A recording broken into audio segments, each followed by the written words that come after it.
నువ్వు బాప్తిసం పొందిన రోజు మొదలుకొని నువ్వు పరలోకం చేత ప్రభావితం చేయబడడానికి నీకు క్రైస్తవ జీవితం ఇవ్వబడింది.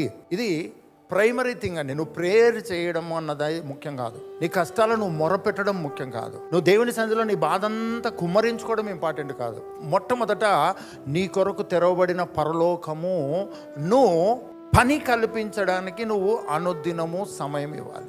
ఒక ప్రోటోకాల్ లాంటిదండి ప్రార్థన. క్రైస్తవుని జీవితంలో ప్రార్థన అన్నటువంటిది ఒక ప్రోటోకాల్. ఇంకో రకంగా ఉండడానికి లేదు, అట్లనే ఉండాలి అంతే.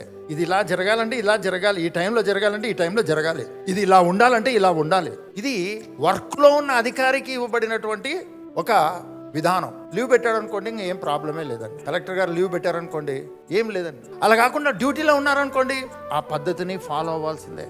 ఇక్కడికి వెళ్ళాలంటే అన్ని గంటలకు అక్కడికి వెళ్ళాలి. చూద్దాంలే అనడానికి లేదు. కోల్డ్ చేసింది ఈరోజు కాదులే అనడానికి లేదు. తుడుచుకుంటూ రావాలి, పోవాలి, మాట్లాడాలి, చేయాలి, అన్నీ చేయాలి. ఒక నెసెసిటీని బట్టి చేసేది కాదు. దేవునికి సమయం ఇవ్వడం అన్నటువంటిది ఒక అవసరతను బట్టి చేసేది కాదు. నువ్వు అనుదినము పరలోకాన్ని ప్రభావితం చేయడానికి ఆ పరలోకం తెరవబడింది. నువ్వు గ్రహించాల్సిన సంగతులు ఉన్నాయి. దాని కొరకు ఎప్పుడైతే అడుగుడి మీకు ఇవ్వబడిన బైబిల్ చెప్తుంది కదా, అడగడము అన్నటువంటిది ప్రోటోకాల్ అంట. నువ్వు అడగాలంతే. అడగకపోతే ఇవ్వవా అనకూడదు. నువ్వు రా నేను వస్తాను అంటే నువ్వు రావాలి. నేను రాకపోతే నువ్వు రావా అనకూడదు. నువ్వు రా నేను వస్తా అంటే నువ్వు రావాలంతే. నువ్వు రావడం అన్నది నన్ను రావడానికి ప్రభావితం చేసేది.